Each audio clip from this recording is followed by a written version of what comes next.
You watched me do all the crazy stuff in the world, and you saw it not turn out that good. They are for you. Oh shit! What? Wait a minute. So you got? Oh, that's right. Micah was XL, right? Oh, I got a shirt. Yeah. I'm all excited. Danny should take the black one because he's fat and he'll hide his fatness. Right. Man. Yeah. Take that, go to the club. Just like, dude. Keep it as slim as possible. What are you doing? Edwardian. I've been doing a lot of yoga. There you go. Really? Yeah, yoga does it. I'll send you a yoga. Do I get? Yeah. I got powder on it. Where'd you get this from, anyway? I got this online too. I ended up finding that one, the tuck shirt that I'm wearing in that picture, in the closet at my mom's house. This is great. And I wore it. I wore the closet of my mom's house. Yeah. It was mine. I probably got it in the 90s, and then I was like, God, I wear this all the time. I should get one in black. And I went online. It was the first thing I bought this year, because I haven't been able to buy as many clothes this year. Yeah, I stopped That's that okay. shit. I think, my heart will go on. Yeah. Then you get to go look at your other clothes and really be into them. I'm really into my clothes, so yeah. I mean, I've got 2 closets, and I went and found this old. It's like a World War I submarine captain. What? It's like a pea coat, but it's leather. What? No. Let me see it. Yeah, stop playing. You should be getting this. Yeah. It's right. It's recording. Oh, okay. I figured you were. Yeah, I was telling them about that Brazilian stuff over there. So apparently I have 2 Spotifys. One Spotify, one doesn't have anything on it except some weird link to something else. That's cool. That's not me. And then the other Spotify is me, but with a black and white picture. There you go. Sweet. That's from the 30s? It's from like 1915. This is Whoa. an original. What you find in that? This place called Epic Militaria. Yeah. So they make replications. So this is new, but the design is exactly like it was. Oh, so they did specifications fitting to the. That's awesome. Oh shit! Nice. That's really cool. I like the fit though, because it's not all boxy and shit. Yeah, it's not too. They know boxy. how to make shit like that back then. Mm-hmm. How much was that? It's probably like 100. What? Like maybe 120. It wasn't. Okay. I mean, it's not bad. When I buy something online and it's suspiciously low in price, I'm like, man, that's not going to be good. No, it's not. Get it. I got scammed like that one time too. What was it? It was like they had those from the '60s, those bolero type long fringe Western coats, like from the '60s. So Robert Plant had one. The short one you get East and like that. So they gassed me up. So it was on Free People. Because sometimes Free People have some nice, unisex pieces that I can get away with that. Yeah, and absolutely. I ordered it from this site, and it was kind of nondescript. Yeah, I don't know. But they sent me the shit, and it was like, they took a piece of paper and they cut out some fringe, and it looked like they had pasted it together. It was that's awesome. That's great. I still never got my stickers though, but I don't know. Oh, for real? Yeah, whatever. I had a shirt that it looked like it was like sewn together, like it was like this fabric and then that's sewn to this, and you'd think there would be like a little overhang. Yeah. Real hippie kind of thing. And I got it, and it was like a T-shirt, and they just printed it, and it looked like the photograph. It looked like it had all this texture and like ruffly kind of stuff. Yeah. And it wasn't. It was just all like. Is this money back? But no, it was like from someplace. That's still kind of cool though. I mean, it's a T-shirt with all this stuff. Yeah, you're right. See, when I was describing it to you, I was like thinking, actually, it was such a good. That's right. Yeah. Well, I'd be down with a T-shirt like that. Well, let me these T-shirts. You can tell us about these T-shirts. T-shirt. What are these about? Roger's the massive promoter for the show. And Roger. The show coming up. Well, just the show in general, and so we have T-shirts. We have lighters. Did you get a lighter last time? No. Yeah, you did. No, I didn't. Well, we may have some more. Yeah. We have 2 different designs. The lighters have the first episode where I was interviewing myself. Cool. So it's got me on either side. That's cool. Which is hilarious. That's awesome. Twice the outfits. That's great. Oh wow, okay. That's great. Twice the clothes. That's great. It was my greatest achievement as a human being. But then the newer one just has that Velvet Aquarium logo. Oh, that's nice though. Just that, not that picture, but the Velvet Aquarium. So you did the graphics? Or no, Roger. Roger does all that stuff. I I just show up and be goofy. Yeah, Roger. We have fortune cookies too that have Velvet Aquarium fortunes. Nice. I think I got one last night. Yeah. Roger was carrying them around last night. And I was with Stephen Judge, and he goes, "We used to play this trick that wherever fortune cookie you open, whatever it says, you have to put the phrase in bed at the end of it." Wherever it opened, in bed. So and so in bed. In bed. Yeah, Stephen Judge, I love him. Huh. But Stephen Judge, he owns School Kids. He took over the School Kids franchise. Oh, nice. And they began to have live shows because the School Kids we've been around in Chapel Hill for like since I think the late '80s or early '80s. Yeah. And wow. So that's since Pepper sold it and everything a long time ago, Stephen Judge took it over. So we still have School Kids in Chapel Hill and in Raleigh. So now he's going to be back more in the United States because he was in Ireland for a while. Nice. He was talking about doing new stuff with the record store itself because they have live shows there and in Chapel Hill. So it was good seeing him last night talking about that. Nice. So we were talking about ILP. Yeah, I'm glad he is too. Well, welcome to Velvet Aquarium. This is Micah and this is Daniel. We didn't say what this was or who these were. I'm Elliot. Just started talking. And so eat mushrooms. We're going to talk about mushrooms. We're going to talk about beer. Did you want a beer? No, I'm good. Thank you. I've got a fizzy water too. Fizzy. Yeah. Yes. Okay. We'll get you one. And he's not in a hurry. And you guys are collaborate in a band called The Vel. And you also do some stuff. You probably write songs all the time too, right? Well, whenever I'm allowed to record them with my brother, sure. Right. But most of your stuff is like in the realm of the Vel. Oh yeah, okay. It is. And like I said before, Umbrella. Micah's been kind of like with the band since I don't know, like 94. 94. It's just my son was born.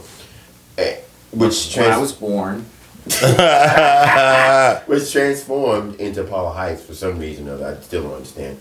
But then we went back to he was for majority of the time at first in Apollo Heights. Okay, that was a band previous. That was an offshoot of the Vel. But that's his brother. Yeah, that's my brother's stuff. Yeah, Danny was like, I'm gonna be Apollo. Yeah, he wanted to be Apollo. I didn't really care about doing anything. After you establish the name Develop, then you go and be something else. Yeah, but anyway, be that as it may, Elliot. Well, that's what Micah was in. It's just easier. Yeah, well, Mike was in that band for the whole of its inception, and then I got tired of it, and I was like, I want to go back to my band, which I started in high school. Yeah. We talked about it before. Right. I didn't put that up because I thought my brother was going to be here, but since he broke his arm. Right. We wish Danny a speedy recovery from your arm. I know that's a big deal for a guitar player. Yeah, Danny, get bent. You'll have to learn how to maybe do something new with your time. Yeah, what's that? I don't know, dance. Dance. Yes, dance. Do stuff with your legs if you dance. Can do stuff with your arms. Dance. Maybe you could just get do some kind of weird experiment where you can see how strong one arm can get. I don't know about that. Forget about that. Yeah, let's. Yeah. So anyway, from its inception, brotherly love. Yeah. So I was talking about Micah. So anyway, Mike Danny met Micah first, and so he had his own stuff going on, and that's basically he has his own band, his own sound. But we work together, collaborate here and there, and that's what's going on with what we're doing right now. Just finished the tour for a month. So how long were you on tour this time? A month. For a month. But you've been doing. God, was it a month ago that you were here? Because you were here right before you went on tour. That's what we're talking about. Okay, all right. So that's what we're talking about. Yeah. God, it seems like a lot longer. I guess I just missed you so much. Oh.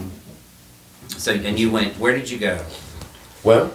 And you guys went. We started in New York, and we went into the Midwest, and then we went back down to the Midwest, and then up, and then to the West Coast, and then around, and then back into the Midwest, and then to the Southwest, and then the deep south and then back home.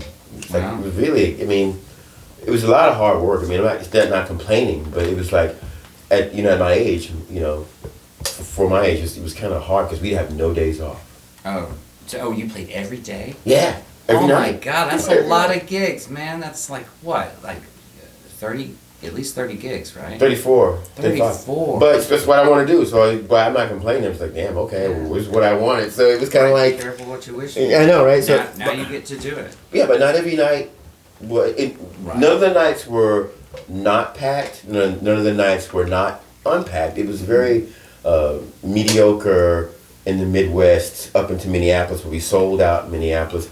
We sold out in the strangest places, like Minneapolis, Seattle, that's another great. And then Los Angeles. We sold out. I'm like, I didn't understand that.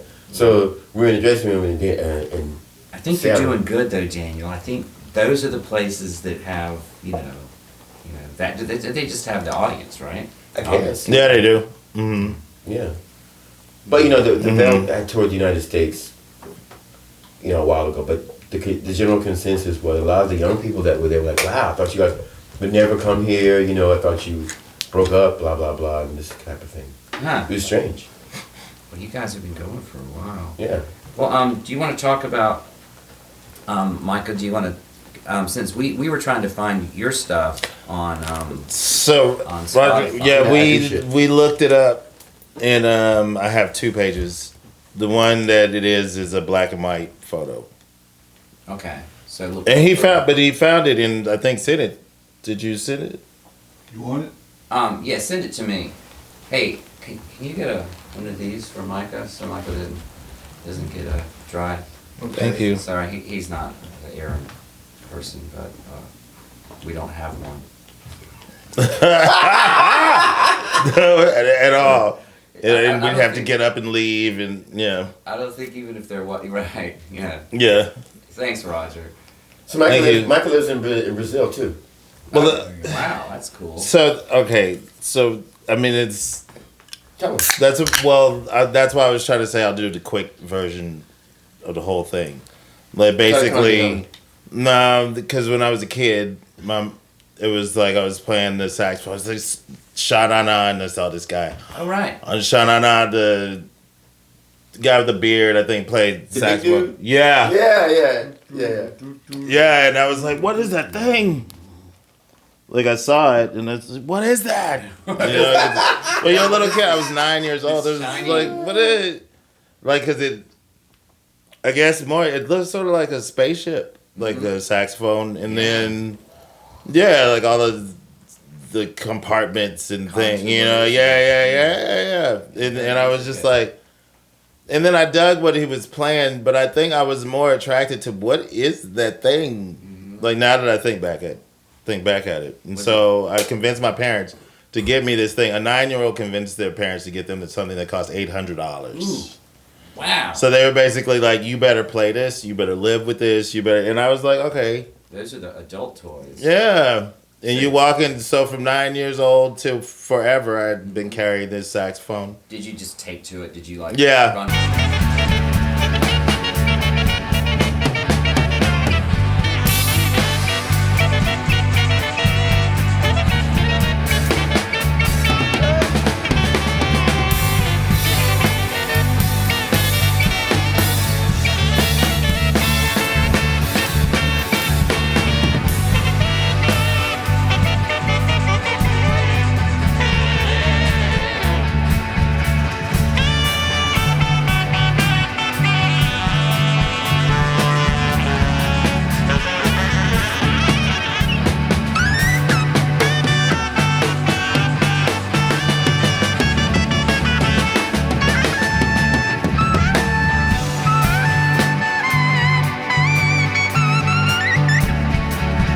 And then and like as soon as you get home, pick it up. Yeah. And then they were like, or we went to the store and got it. And then they were like, if you can play this song, my mom was like, if you could play, it was Mercy, Mercy, Mercy. I think Joe Zawinul wrote it. But the band was, the guy was playing electric saxophone, which was that's even cooler because I do play like through a pedal and stuff. Okay. So I think that was Eddie Harris. And it's like, so all of that carried through, which you don't usually hear somebody playing a saxophone through like an electric pedal. Right, that's... and that was like way back in the day. Yeah, before Miles Davis did, and he was playing electrified saxophone. So from that, my teacher was friends with Sun Ra and with Quincy Jones. Nice. So he was like, told them about me or whatever. And he was like, I'm writing this book, and I'm going to write you into this book. And that's all you need as a 9-year-old to be like, I'm going to do this thing that makes me run around forever. Right. So through him, then I went to high school and learned this classical piece. And when I went to Carnegie Mellon, I went for writing, to like be a creative writer, and then be a lawyer or whatever. So I did that until I learned how to write novels. And then I was like, I'm going to go over to the music department because I do play saxophone. And since I was 15, we've been playing in Dallas, where I grew up. Like, my teacher took me to the Arts Magnet, where they dance in the halls and do stuff like Fame. Yeah. And so they took Erykah Badu went there, Roy Hargrove. And so he takes me over there, and I meet those kids, and they're like, let's go play some music. But we play outside, and I'm like 15, 16, drinking like milk. And getting my friend to drive me over there. And then we'd have the little girls from school come with us. And then the older jazz musicians hate me because got like an entourage of like kids, But whatever, they let you do. I don't know why they let us do that in Dallas, but they did. Oh, that's yeah. So it came up like that. And by the time you fit 17, 18, you've been playing jazz. 19, playing jazz on a professional level. Right. For all those years. And then went to New York. Played over there with Cecil Taylor, and that was when I was 23. So you're like instantly famous. They're like, that's the guy who knows about those people who know about Cecil Taylor. Yeah. So I think there's like 2% of the world or something like that. Right. But then he won that. He won the Japanese award for philosophy. Who? Cecil Taylor. He did? Yeah. And then it was lost. Mysteriously, all the money was lost. Wait a minute. Yeah, I heard about that. Yeah. But that's why more people might know about him. I love it. Because, but before that... It overshadowed the music. Sound like the Sheraton. Well, I think he got it for the music. Right. But I think more people might know about him now because of winning that award and then the shenanigans involved, which is like, how do you have shenanigans with like, so it's basically like a Nobel Prize or something like that, like a very high honor. Yeah. So that's the funny, that's the funny thing with Cecil Taylor. But he was basically my mentor, and I did meet some other guys. I stayed in New Orleans, played with Wynton Marsalis's dad, with Ellis Marsalis. Wow. He was cool. Yeah, but I was doing that when I was like 19, doing stuff like that. Wow, so you met a lot of like... Yeah, so we like the jazz kids. And then then you get to go... In New York, there's not really that many people that play jazz. So if they like you, you can just hang out with all these people. Right, it's like a community within the community. Yeah, like Bill Saxton, I go hang out with him. When I want to go play some jazz, somebody's like, we want to hear you playing jazz. And I'm like, because I'm usually playing pop music, playing stuff with them. Or I play with a big band, Burnt Sugar. Yeah, it's more like... What about genres or... But see, they are, but in my mind, like, I call it pop music because it's like the stuff that I'm talking about. Like, right. It's avant pop. I get it. Everything that is, like, not jazz is a lot more... But most people's ears. Yeah, but see, I try to make... I coined the phrase avant pop just to... Because... It does have those elements, but it's still... Is that what you have up on Spotify? Yeah, there's a lot of that. There's a lot of that. There's some jazzier stuff, and then there's the Brazilian thing, but all of that still is avant pop. Like, the Brazilian record is made with Brazilian people in mind, like, with their beats. Like, pretty much you play a beat called like Ashe, and people just start dancing. So we made a whole record. They say Ashe. A dance record. Yeah, they say that too. Yeah. And what's Ashe? What does that mean? It's like so there's beats and names for beats in all the Brazil. Funk is grinding, kakabu, kakugu, Kaku. And then you got like EJ Shy is like Rock the Bells. That's like not really religious music, but music they be playing like. Right. And so they all have like that's EJ Shy. That beat right there, that thing is called EJ Shy. I recognized that as immediately as you did it because I was in a church. What? See, it's classically trained. I don't know none of that stuff. Yeah, no, that's. But I learned a lot of that. Yeah, I can't tell you none of it. Between beats and stuff. Yeah. Like, All I could play off of it when I was playing at the church was this. Hey, but that's all you need though. That's it. That's it though. Look, house music is built on that thing right there. That's house music. This accent. Yeah. Yeah, then before you know you got house music. We go into that and I go into stuff. Yeah. See? Throwing in that and Yeah. stuff that I learned from. Somebody said, highlight. How did you learn how to play highlight guitar? And I was like, nice. Highlight? Really? Yeah. From nice. And I was just doing stuff that I learned from like the Talking Heads. That's where he got it from. Right. I mean, I was one removed. Mm-hmm. Or maybe a couple steps removed. But you got it and you turned it into something completely different. Yeah, because of just my own. Yeah. You would say I created my own feel for it. Yeah, you created your own style. That's how it works. It just came out of me doing the best I could at the moment and being halfway incompetent and halfway inspired, or maybe maybe more inspired than that. It was really fun playing at the church. Sometimes the music would start and it would go on for 10 minutes. We'd just be playing. Nice. And the prophet would be dancing around. And what church is this? King's Kingdom. That's great. It's not denominational, but somebody told me that it was what is it called? Not Unitarian. Pentecostal. Instead it was Pentecostal. Okay. I don't understand any of those terms. Healing and like oil on your forehead. Wow. It was. They're like snake charmers, right? It was Nigerian. Oh, okay. So, and some people would just talk to you and say, "I'm from Nigeria." And I'd be like, "I thought you were from, wherever, Salem." Yeah. And some people had real thick accents, but. But all those styles we were talking about, what I was talking about that was, I mean, Micah has that in his other compositions that aren't so pop. So that term "not pop" is what he was talking about. So, yeah.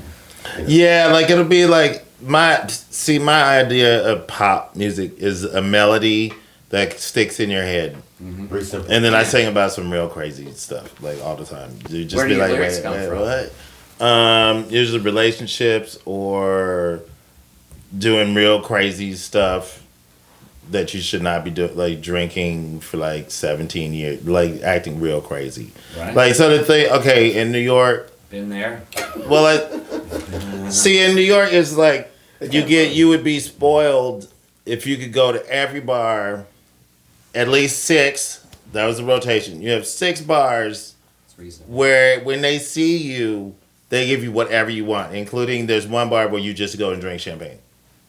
So one bar you had wash dishes, that's where you drink champagne whenever you want, you want. And if you hang out with the main bartender, I had to stop doing that because he made me a Cosmopolitan once in a pint glass. And I ended up, no, this is at the, where Tamoya worked, up at Cafe Lou. So it was Tamoya? Cafe Lou was restaurant row. Yeah. No, Tamoya did not make the drink. There was a guy, Jay, who was it turned into his speakeasy. It was great. It was great. So knowing all the bartenders got in trouble. Yeah. Oh, we knew all the bartenders. Because look, so whenever you go out, it's you are guaranteed blackout. Right. Pretty much, so it's they are going to just give you drinks. Yeah, it was Jaleel. Wherever you go, they're gonna just give you drinks. And then it was who else was it? No, see, you might have had that. Then there's pianos. Then there's at pianos where I'd bring the bartender books from Japan. And she was just just sit over there. That was bad back then. And what city was this? This is in New York. Oh, in New York. Yeah. Or you go to where there's just so many places. Or where Maya worked downstairs. Go to downstairs in the pizza place. 3 of Cups. Or you go over to the crazy place, the KGB. Just anywhere. There's everywhere you go. Or there's parties. Then we found out that on Thursday nights, this is when I was just out of college, you found out on Thursday nights, if you went to this place called Soho, they give you free booze. Yeah. And that went on forever. Just the art openings. Yeah. Just walking into random opening. We were like, we're not from New York. We were like, there's this place called Soho. And you go there on Thursdays. Yeah. We lived it, even today, there's like art stuff going on. But then you find yourself in the art scene from going to those things if you're an artist. Like I'm a painter. And so, you started going for the free drinks. And then I was a painter, and I was like, what is this art? And and you look at a bunch of art, but eventually you start meeting people. Right. You're like, damn, I can do this shit. Yeah, and it's the hustle. It's really like a certain degree of it is a very much a hustle, a style. Yeah. What is your style? Do you remind maybe, like I met a bunch of the people from the 80s. So I was playing with Arto Lindsay, but Arto Lindsay from Lounge Lizards and he did a lot of things with David Byrne, like compilations and stuff. Nice. But like with Arto, I met Arto when I was straight out of college, and he was like, "Who is this kid walking around with these little suits on?" You know, and he was like, "That was," but to go into that realm, it's more of like these dudes were like on the cusp of the '80s, those were the guys from the '80s who made the '80s that art money. Right. You know. Yeah. And so they were down with all those people. Yeah. And it was basically, it was like, we think this dude is cute. There you go. I was like, yeah, and he's smart. And you're the saxophone genius who played with Cecil Taylor. Like, that was the whole thing. You played with Cecil Taylor when you were 23, but you could actually play the music because of my experience at the Carnegie Mellon Conservatory. Cecil went to New England I think, and he was a classically trained musician. I was too. There was no jazz department at Carnegie Mellon. Like I had a jazz private teacher. Oh, right. Yeah, but that was it. And he was blind, so he didn't make me read music. So we would just, I kind of like remembered the song that I played in high school and got into the music department. And I was like, I'll figure this reading stuff out again. Did you ever get into reading? I was reading my ass off in high school. Okay. And then for some reason, it just did not register, and I went on this tirade. And then when I wanted to go to college to do it, I wasn't the best at it, but I got to go to France, and I got a private teacher there, and he dug into reading. So now I can pretty much, I can sight read. They send me to sessions and stuff. That's the whole thing. I was talking to somebody about music, and they were a performance major. Okay. And I didn't realize that, and I was talking about theory and this sort of thing, and I assumed that they'd know about all these things, and they said, no. Performance, reading music is so complex, and in order to do it, it takes up all your time. This is what you learn. You don't learn, like, all this secondary dominance and sort of weird. Oh, wow. Stuff like that. And they didn't really understand that. Oh, okay. That as far as like if you put some music right in front of me, I can go. Oh, wow. Like immediately, you know. So you can read? No. I'm more the other person that I understand a lot about music, but as far as sight reading, I mean, I can look at it and I understand the chords. Yeah. But that's it. But you know what? That's mostly going to be the extent. If you're like a studio musician in New York, right. What you're talking about is going to be mostly the extent of what they're not going to give you something that, you know, like you're not going to play Zappa. It's like most of the time it's going to be like what you're talking about. Right. Yeah, you'd be surprised. Like I was hanging out with this dude and I was like, Melvin, here, read this, because I wrote music. And Melvin, he was like, oh man, it's been years since I've read anything. What Melvin said that? Yeah, that's Melvin Gibbs. I know, but could he read it? Yeah. Okay. But he was like, it's been years. Like, the truth of the. I thought I had to learn all of this stuff to be in a music scene in New York. Really? And, well, I mean, if you want to be like someone who really understands the music, that's when it just turns into. Yeah, I get that. Yeah. That's why I was. And it's all from classical music, even jazz, all of that. It's all classical music. I wasn't built for that. I took music theory and piano class, and I just got bored. You just didn't. No. I should have, because it could have been instrumental in me knowing how to write, to expand my writing. That was the downside. But you can still do it, and what happens is when you practice trying to do it, is you write something. Yeah. Like every single time that you try to do what you're doing, like play the piano and figure out what the chords are and all that, you really look on the page and you've written something, and it's always good. Yeah, some new concept. Yeah, it's always good. Yeah, especially when I'm but it is very.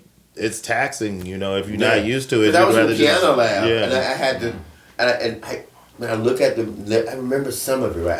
I know how it sounds when I look at it, because I was pretty good the first week. That's I was like, this shit is boring. You know, so she goes, Chavis, if I catch you doing your own thing again, you're out of here. I was like, whatever. But there are a lot of piano teachers, but that's a piano teacher. They're usually the people that you're like, I really cannot stand this person. Like, piano teachers are probably the worst people in the world. They're very scary. Not every piano teacher, but some of them will discourage you from expressing yourself. Yeah, they did that a lot. There's some that exist. I'm sure actually, and I'm sure it was more from where we're older. I'm sure it was from older piano teachers. Right. Yeah, they were. You know, like, I'm sure it's not a current. Like, I'm sure that being with a current piano teacher would be like, oh, well, let's we'll let boogie woogie. You know what I mean? But take that wherever you want to take it. Yeah, there you go. But back in the day, there was some that would hit you on the hand. That goes back to like. But my third grade teacher, I tell you what though, but my third grade teacher did this. She went, hey, take this album home. That was 1973, 72. Take this album home. I want you to listen to this. I went, okay. And I came home. Danny went, what's this? I said, I don't know. Something called the Beatles. Oh, wow. I was like, tell me what y'all playing in here? I said, my teacher gave me, it was like some album called The Beatles. And I said, damn, it's pretty cool. So Mama said, that's how you learned about the Beatles. Yeah, my third grade teacher. Nice. Wow. And then what was she? Was it just like a regular teacher? It wasn't no, I mean, Mama always, she was a regular teacher. Mama goes, I don't know, she didn't walk around wearing all these little high skirts like she's a little girl. Because, the 60s had just ended. Oh, right. So, so she was still kind of like, she was a young teacher. Yeah. So she looked kind of like a hippie, I guess. Nice. I didn't know anything about the Beatles. Like, Teachers. And my grandma would be like, "Ain't you trying to listen to white people? Turn that music down. Turn that shit down." What Beatles? Well, the Beatles are so diverse. What Beatles was it? Meet the Beatles. Oh, that one. The early one. Yeah. And then they caught on. Nice. But then they caught on though. That's how it happened. Yeah. And we were playing in church, so we didn't know. We didn't really know anything about reading stuff. So it was hard. But I was the only one that took initiative to try to learn how to read. Danny wasn't interested in it. Yeah. He kept his guitar underneath the bed for a while. He didn't do anything with it. Like what, 6th, 7th grade. And then, after I saw Prince, that was it. Oh, yeah, you told me about that. Yeah, that was it. I'll never forget that. At Dorn Arena, it was so ramshackle. Right, ramshackle. That's a great word. It was horrible. Guess where they had a fair at? They had what? The fairs. We had a state fair. Oh, yeah. Dorton with the weird. How was the that place is great. Horrible. Yeah. I love that place. Aren't the acoustics really kind of like hard? I didn't know any better. I saw Rick James there. I saw Lakeside. That place is cool. With my sister. And we couldn't go one time because she got in trouble in school. She was like, no, Kathy can't go nowhere. She's on a punishment. You went with Kathy? She's like, let's go see Prince. Yeah. No, I went to see Prince with like 5 girls from home ec class. Nice. Oh, there you go, home ec. So you had the ladies, you were a ladies' man. man. And one of them picked out my outfit that night. I'll never forget it. Because, I had like a curl, like the music curls back then, right? And I was like, she goes, you need to go see Prince. I was like, see her for what? Because my sister really loved Prince. Right. And it was just like something that you knew about, big deal. Because, like Prince, all the girls like him, so. Yeah. So then Ursula Harris came to my class with that Prince album. And I took it home. I was like, Was it Dirty Mind? No, it was Controversy. Oh, Controversy. It was even worse. Wow. It was worse. Because my cousin had... My cousin had... Yeah. You're really late on that thing. My cousin had Dirty Mind. But I didn't really pay attention because I liked it and all. But when after I saw him, that was it. That's what I've heard so much about Prince, is that it's the best concert I've ever seen. And it's like, and the only reason they wouldn't say it was because of this, the explosion, and all this. They would say it was because of him. Mm-hmm. He came out sounding like heavy metal. That's one thing I remember. I remember the amps being pushed on stage. It had zebra skin on them. I was like, oh shit! Back on the video. And I was in the 8th grade. Yeah, I was like kind of gassed. I was like, fuck, that's the shit. And then you could smell the smell of it. And then you saw the stained glass windows. It had stained glass. Yeah, she stood in front of on top of the stage. This is for 1999. Oh, okay. Yeah, he was getting ready for 1999. Was it that tour? The tour for 1990? No, this was Controversy. Oh, so it was on that. It was coming. Oh, okay. So it was before 1999. Oh yeah. Wow, oh, yeah. That's amazing. Yeah, and what did he wear? He came out with the not the outfit on the cover of the LP, but he came out in some black suit, some fucking like no one suit, the black trench coat with the studs on it, and he had like this tuxedo on. Like he had like on, but you couldn't see it from like the album. But if you got Right On magazine, it was like a black publication for young teenagers. I used to get all that shit. Look for his pictures, play guitar, right? Did you cut them out and put them all over the wall? Yeah, I did. Yeah, I did. And he had on, these like go-go boots. They were white. I was like, what? And they had like a zipper on them. They had a heel to them. I never seen dudes wear that, like black people wear them before. Right. And I was like, oh shit. So he came out. And he could move around in those too, right? Yeah, he could. Much to his demise, yeah. But yeah, he could though. Was that what messed He was in that pain. He was in mad pain. Because they Jehovah's Witness. Yeah, he didn't really believe. You couldn't believe in a surgery, I think. No. Right. But he came. This is August 3rd, 1982. I was like 4 girls. I didn't even know they existed. Right at that point, my eyes were like this, and then it came black on the side. I didn't see nobody else. Right. He came out playing Sister. Like it sounded like Metallica. I was like, what the fuck? What album is that song? It was from Dirty Mind. Dirty Mind. Okay, I would know that song. Yeah, and that was within the matter. He switched to I Want to Be Your Lover. I think something like that. But yeah, I was like, what the fuck? Right, that was his first hit, right? Yeah, and he had on, and then the rest of the band, they looked cool, and it's like. Did you have Dez then? Yeah, Dez was there. Dez. Nice. Yeah, Brown Mark was there, and I was like, right. oh, shit. I was like, I went home. I got rid of all my sneakers. I got all like baggy shit. I got all that shit away. I gave them all away. Didn't give a fuck. Went home. Oh, that's so cool. I got eyeliner and shit like that. I clear shit from my fingernails. I started shaving and taking baths. Wow. Not that I wasn't before, but I paid more attention to my image because that's what I wanted to do. Yeah. I mean, because we had already been looking at stuff like New Romantics, and because we were in the hardcore scene. Right. But after I saw Prince, for me, that was just. And then next week I saw The Clash. I was like, this is too much. So that was when I changed completely. Right. So, you seen The Clash? Did you see The Clash? Yeah. I saw them like a couple of weeks later.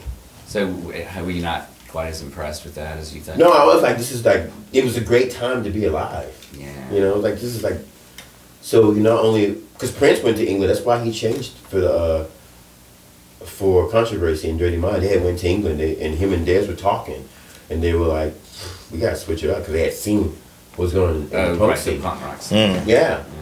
And the same thing with, when he did Around the World in a Day, he had been listening to the Beatles at all. So the band influenced him to do that album. Right, which was more, sort of psychedelic. Yeah, it was great. Raspberry Beret. It was great.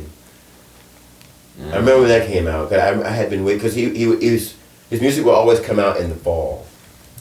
And I remember I had been given $100 by, I was going out with this French girl. Her dad gave me, he says, Daniela, here's $100. If you become famous, you pay me back. But with this, you pay for your demo tape or whatever. So I made a demo. I went to New York, and I called Danny and said, hey, look. I said, look out for the new Prince album. Tell me what it looks like. Because I was in New York. And he goes, well, then you better get back home. I said, why? It's all over. It's like, you saw the cover, it was like, I can't explain it. It was Around the World in a Day. Oh, right, with all the... Yeah, I was like, I can't explain it. It's like a collage, isn't it? Yeah, he was great. But he didn't tour the album here. Very, very Beatles. Yeah. He was influenced by the band, his band. So his band was the one that was listening to the Beatles. Yeah. Or, from what I read. That's hilarious. From what I read. Huh. That's great. So, they're like, hey, we just made this song. But that's a big thing, especially for Prince. Somebody's got music in their head 24/7 all the time, to be able to turn that off and listen to the people that are like your band. I mean, he's not known for that. No, but at that point, I guess he did. The guy. That's fantastic. From Around the World in a Day, the concept was just. I wish he would have took that a bit further. And that's when Wendy came in and was playing guitar, right? Yeah, she's playing on there. In 1999. But how to connect? I connect with that. So when I went to high school, I left to go to California to follow the Paisley Underground, right? And well, what's that? Paisley Underground was a scene in Los Angeles, kind of like what's happening in the Austin psych scene, all that psychedelic shit. Okay. Rain Parade and Rain Parade for there. Who else was there?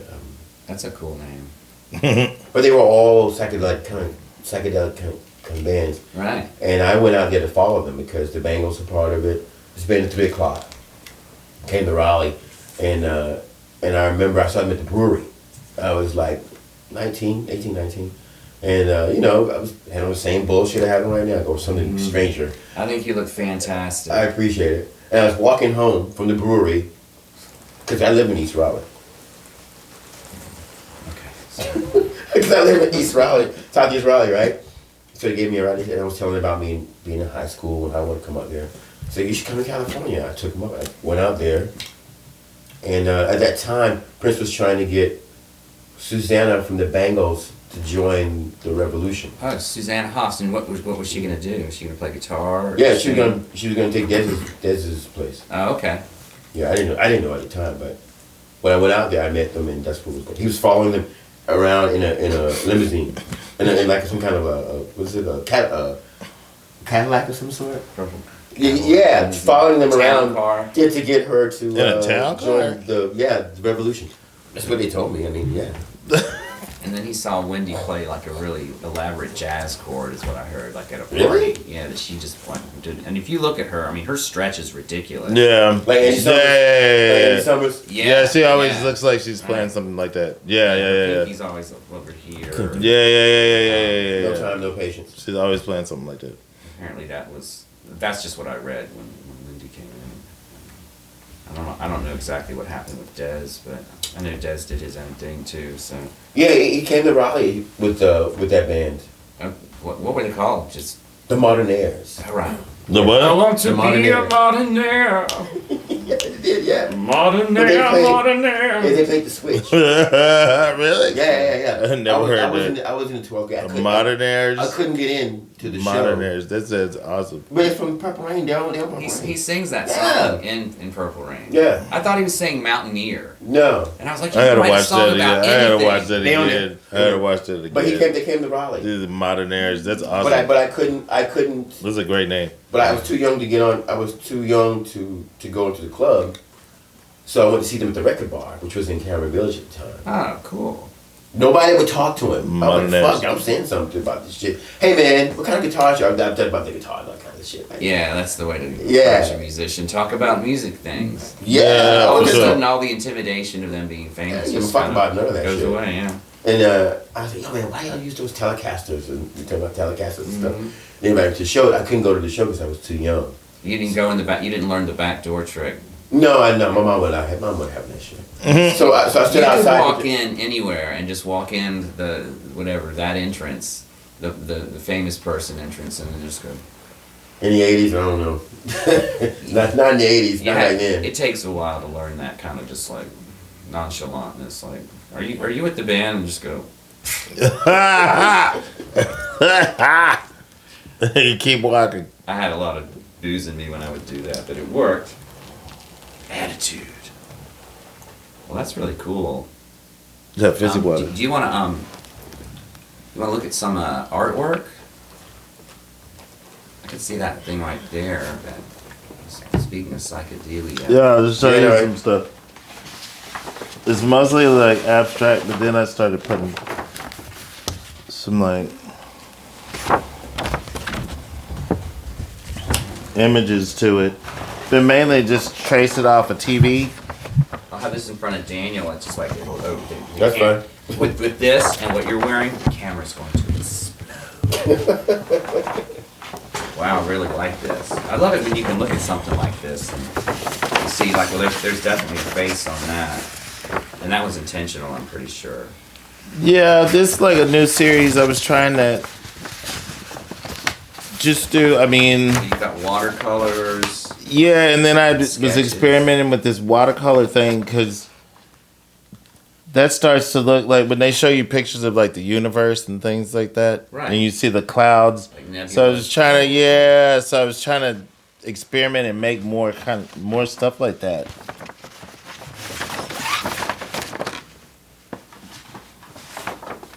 Oh, wow. And also to take what would happen if you one. took the body and tried to kind of make the body.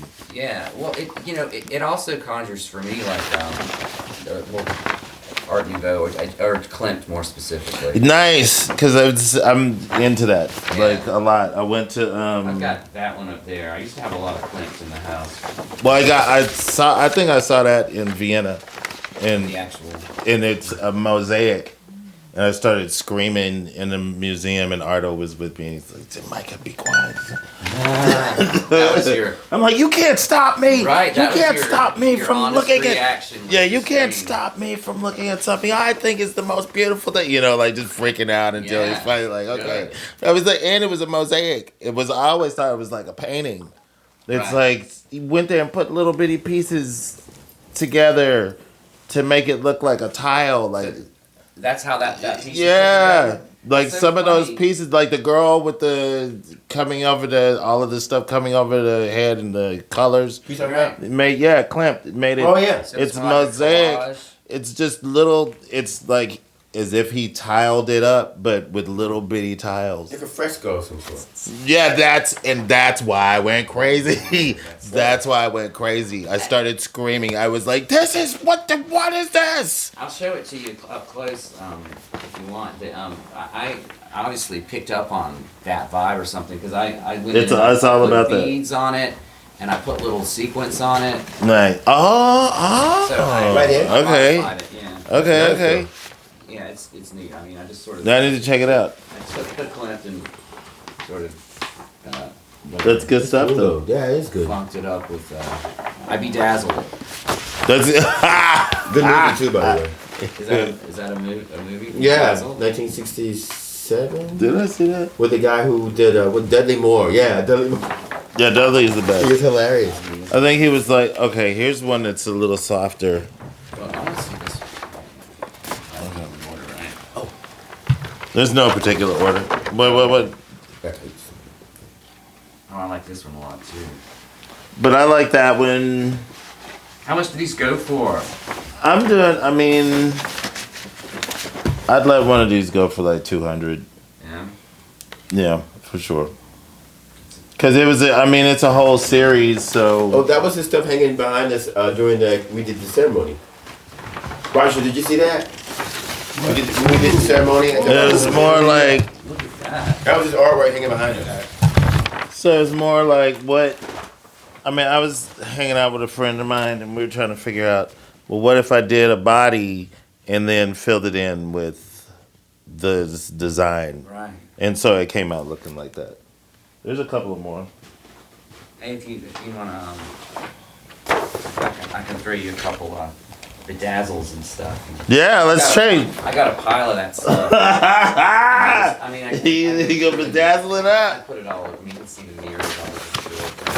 And this is one turned out to more like, that's what I'm starting to like those right there. Yeah. You know, And how do you create that effect?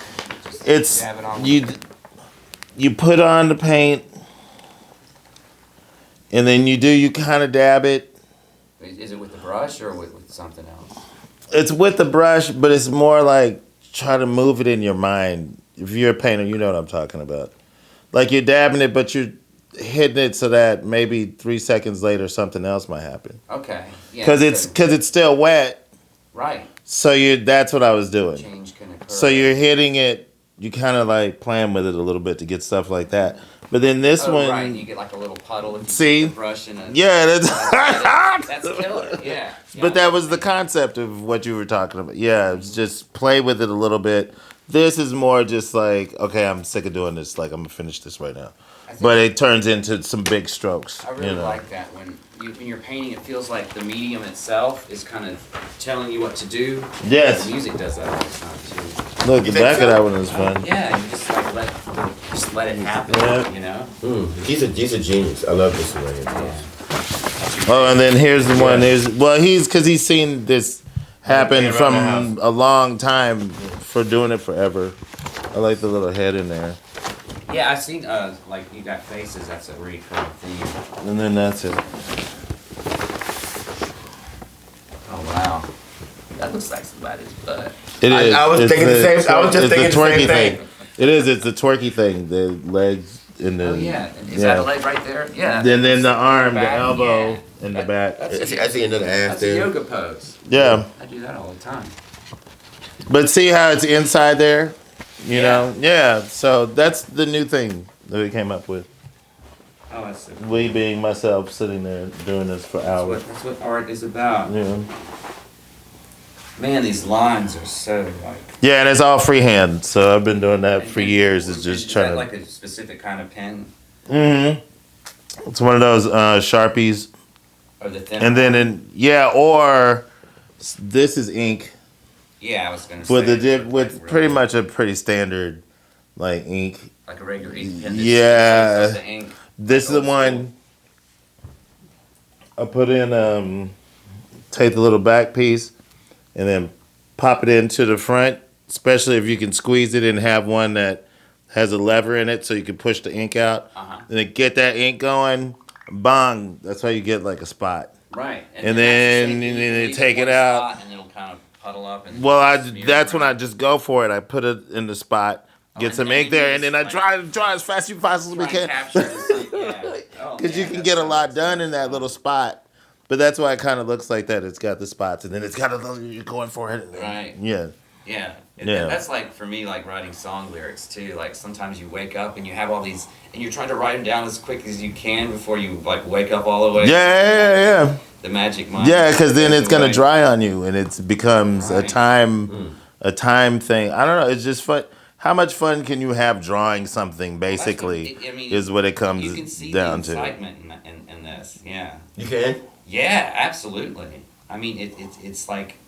It's chaotic from one sense, but if you actually, I mean, that's maybe the first thing that somebody might think, but for me, but I concur. But then, if you sort of get into it and look at it, you can see it's really there's the dynamics on it are just real. It's exciting. I'll say. Yeah, thanks. Inspiring. I like how it's shaped. I've been doing it for a while. We had something. They played a lot of music in galleries, like the Gavin Brown stuff. Or they played at the MoMA. We made a movie with Matthew Barney. That's when I was working with Ardo. I did some work. I love Matthew Barney. With Rare Crit Terra Venezia. They made like this opera, like this $6 million opera in Manchester. So we've done a couple of art things, and then the last thing was my mentor Greg Tate, who was in Burnt Sugar, who came down here and played their festival. Is Bird Sugar? Burnt Sugar. Oh, Burnt Sugar. But Burnt Sugar is pretty good. Burnt Sugar could be like a Burnt Sugar song. No? That'd be pretty good though. Burnt Sugar, like some little Charlie Parker freak out thing. That could be like a British thing, like from the 60s. There's a bird sugar. Give me some of that bird sugar. I like that. It's not like something Sid Barrett might say. Yes. Oh, and we hung out, Danny, his brother, and I hung out with this guy. Get well soon, Danny. Sorry.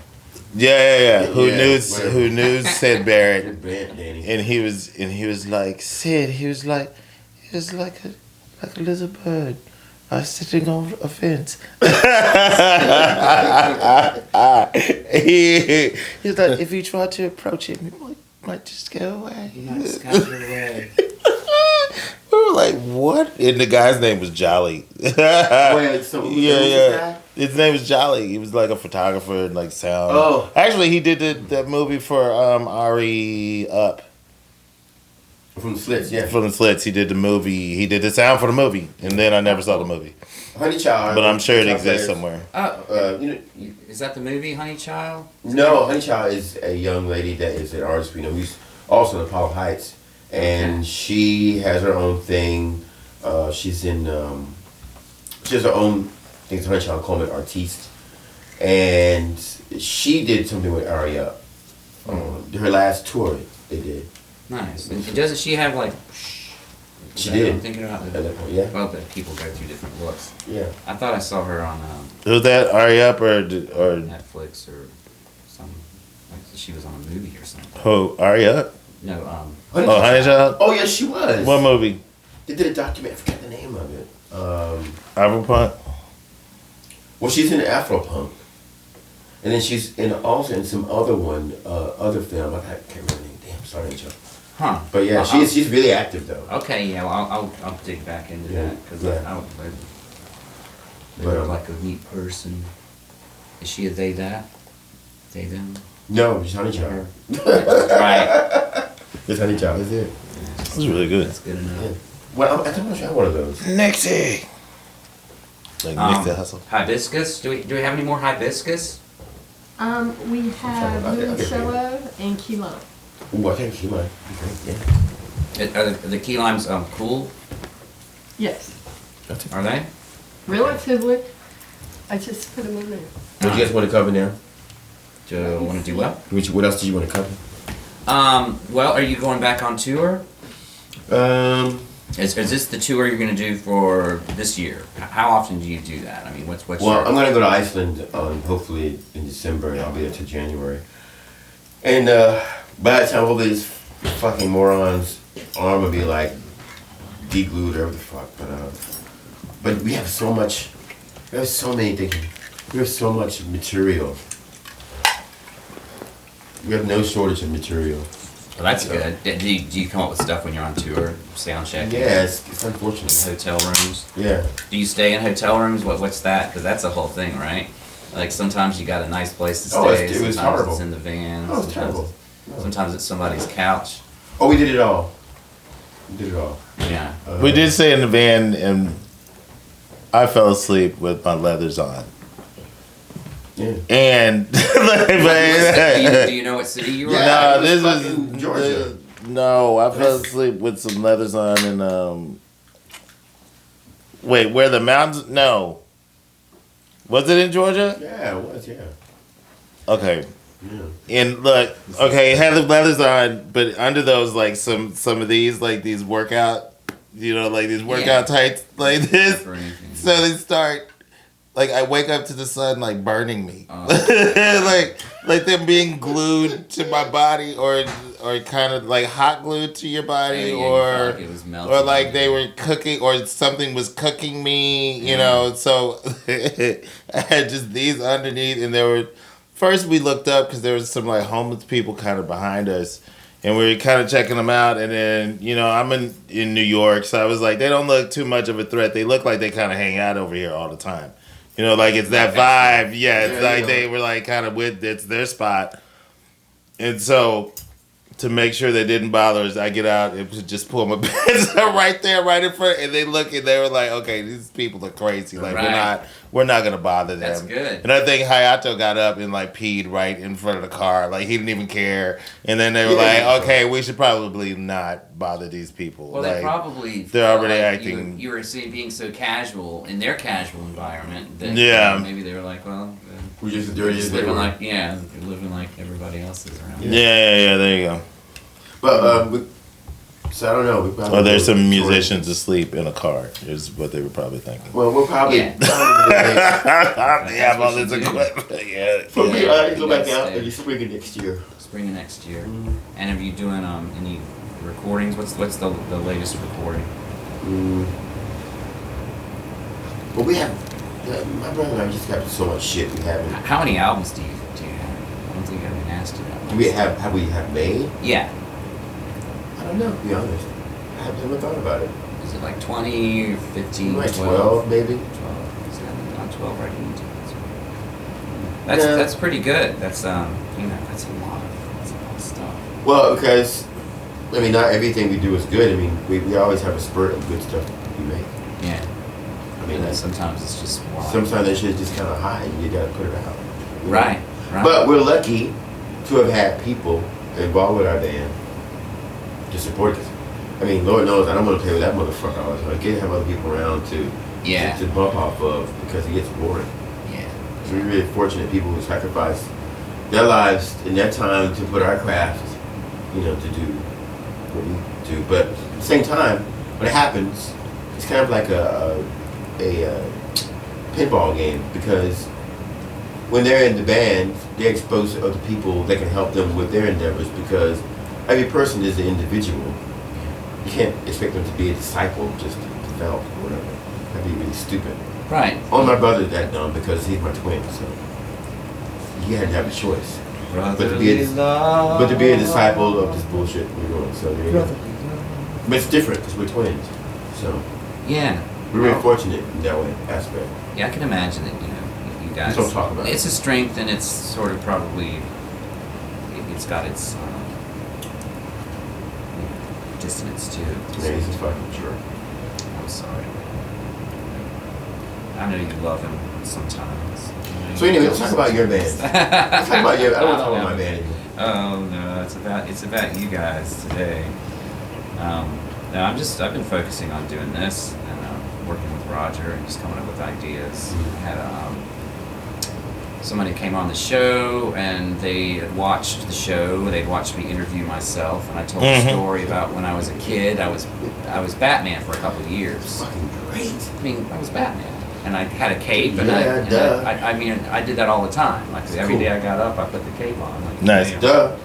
I mean, yeah, it's like sort of like do the same thing. Yeah. But I started pretty early at that, and they said they do visual art and a lot of stuff with cameras and stop motion animation and all this stuff with like puppets. And that's cool.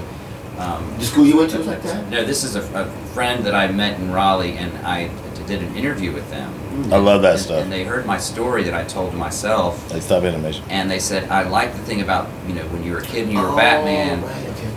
When I was driving on a tricycle and I was going down a hill and I hit this divot in the road and I actually flew over the handlebars and I was in the air and I had my Batman mask and I had the cape. I wish there was a video of it. It's been fantastic. And I just like face planted and did this and I slid on my face, but I had the mask on. Oh. I didn't even think about what was happening except for the fact that I was flying. Oh, that's and I crazy. thought I'd done this long enough that I finally got that superpower to fly. be able to fly. That's awesome. And I got up and I was like, "Are you okay?" And I said, "What are you talking about?" And the mask. I can fly. You're missing what happened here. And so she said, The mask. She said, "Write a song about that." That's awesome. What are those mushrooms? And so That's a mushroom moment right there. Did you already? Yeah. Yeah. A mushroom moment that just came from natural, maybe adrenaline or just the experience. No, but That's so great. To visualize that on mushrooms would be fucking amazing. Yeah. No, that's great though. Well, she's gonna do a video. So Roger and I recorded the song.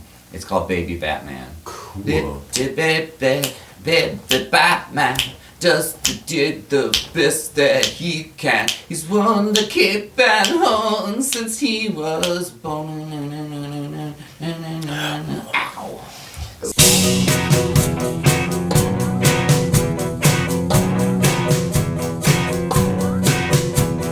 Little baby Batman does the best that he can. He's won the cape and horn since he was born.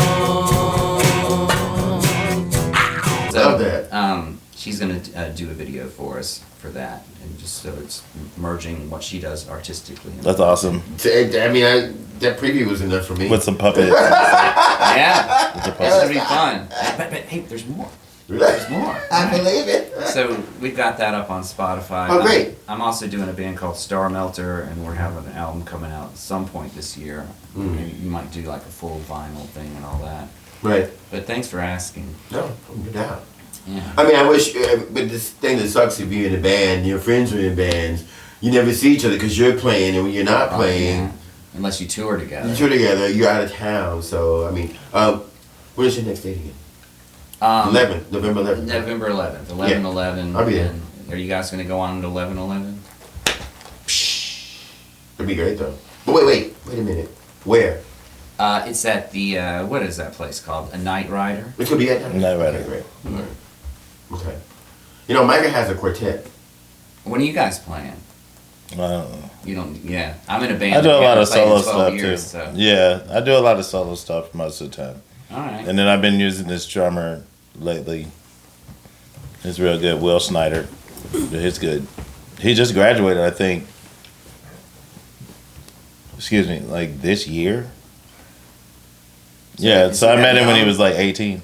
Oh. He's a real jazz drummer. Yeah, well, he's Nice. real, but he could. When I met him when he was 18, he was playing with the Duke Ellington Big Band in New York. Oh. Nice. And so I was like, well, come to Slim's and let's play. And from there, he could play anything. And I ran up to him. He played something like a break that was really amazing. And I ran up and I was like, do that again. And he was like, well, I don't really feel like that. I was like, you're hired. You can take a joke. Right. No, he was like, he was a jazz musician. He's not going to do whatever you tell him. Yeah. Right. And what's his name again? Will Snyder. Will Snyder. Okay. Yeah, and then he got into bodybuilding. So, yeah. He hits So really he was hard. he was smaller than that. He's like, yeah, and he's probably just like destroying the drums now. Right. Which, you know. Plus, he's a bodybuilder, so Yeah. you're definitely not going to tell him what to do. Yeah. So, could you do that?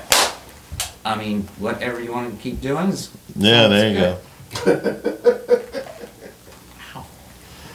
All right. Well, thank y'all for coming again. Yeah, This man. is Micah. And this is Daniel.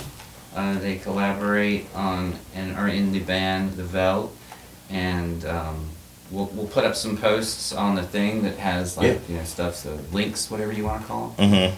so people can check you out. Links. Thanks for tuning in, y'all. Velvet Aquarium music. again. Velvet Aquarium.